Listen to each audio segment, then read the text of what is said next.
السلام عليكم. عاملين ايه؟ يا رب تكونوا بخير يا رب. وحشتوني طبعا من زمان ما صورتش معاكم. يا رب كده تكونوا بخير يا رب. كده عاملين ايه في الجو التعب اليومين دول؟ في تعب وبرد وحاجات كده ايه. ربنا يعافينا يا رب، اللهم امين.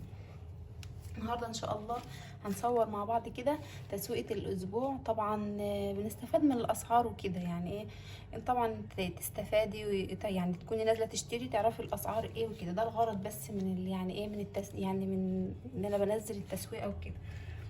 تمام، يعني عشان ما نضحكش علينا وكده. احنا كلنا طبعا واعيين وستات بيوت شاطرين. اول حاجه جبتها يا جماعه، طبعا الخضار في الشتاء طبعا جميل وكتير وكده. خضار الشتاء مفيش احسن منه، فكتروا كده من الخضار كده. بس انا جايبه خس وجايبه كمان فجل وجرجير وحاجات من دي كده. طبعا بيفتح النفس وكمان مفيد جدا جدا في الجو البرد اللي احنا فيه ده. ماشي. تاني حاجه جبتها، بصوا انا جبت فاكهه، جبت بلح اللي هو الاصفر ده. البلح الاصفر ده يا جماعه كان ب10 جنيه. انا كنت بحب يعني البلح الاحمر اللي هو الزغلول ده بحبه جدا، بس هو ما عادش منه بقى، فجبت البلح ده بدل، يعني حاجه كده نقرشها وخلاص. جبت البلح ده الكيلو ب10. تمام. جبت كمان البطاطس اهي. جبت البطاطس دي اهي. البطاطس الكيلو ب10. البطاطس الجديده طبعا طلعت يا بنات، حلوه وجميله وسعرها مع يعني هي غاليه، هي 10 جنيه غاليه، بس يعني الحمد لله الحمد لله. جبت كمان البرتقان. طبعا البرتقان طبعا عشان البرد بقى والسقعه لازم البرتقان يا جماعه، مفيد جدا جدا، والسفند والحاجات دي، فيتامين سي طبعا عشان المناعه والبرد وكده.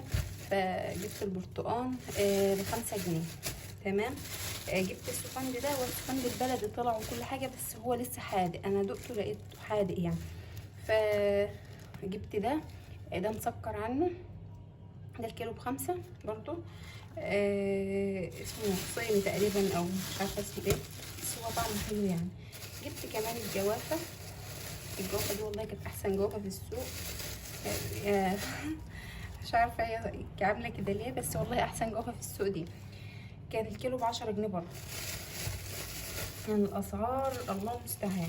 بصوا بقى، عشان احنا بنحب العنب وكده، فمفيش في السوق دلوقتي غير العنب وجوز. فجبت منه كيلو بس ما كترتش، يعني عشان ايه احنا بنحب العنب وكده.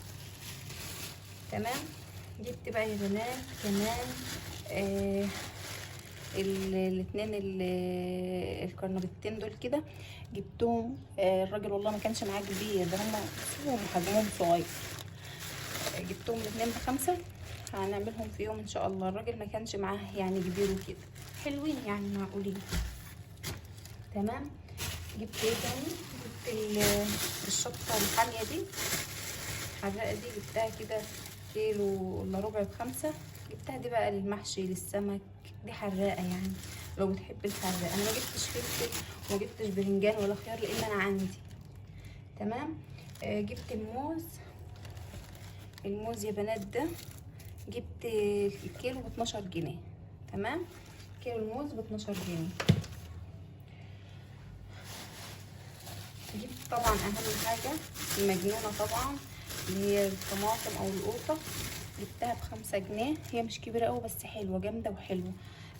في بقى كيلو ربع ب5 بس طريه شويه. انا جبت دي ب5 كده يعني حلوه يعني. قولوا لي بقى كده الاسعار زي عندكم ولا عندي اغلى ولا انتوا عندكم اغلى ولا ايه؟ جبت بقى اهم حاجه، ما ينفعش نعدي الشتا كده او نعدي السوق كده ما نجيبش الكرنب يا جماعه. الكرنب الاكله المصريه الشهيره اللي مفيش حد يعني مفيش ما بيختلفش عليها اتنين. جبت الكرنبه دي كبيره وحلوه اهي ب10 جنيه. تمام. ب10 جنيه. قولوا لي بقى كده الاسعار عندنا غاليه ولا انتوا عندكم اغلى ولا ايه؟ جبت السمك كمان. جبت السمك ده يا جماعه، السمك غالي والله. السمك ده ب35 جنيه. مش عارفه سعره حلو ولا ايه، بس هو شكله حلو يعني. شكله هو السمكه شكلها حلو لكن هي غاليه، مش كبيره قوي يعني.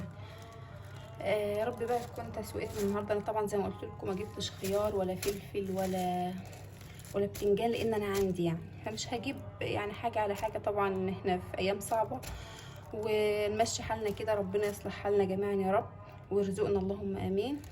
يا ريت كده بقى لو يعني ما تنسونيش كده بلايك حلو كده وسبسكرايب ودعوه حلوه كده من قلبكم كده ولكم بالمثل. بحبكم جدا في الله. مع السلامه.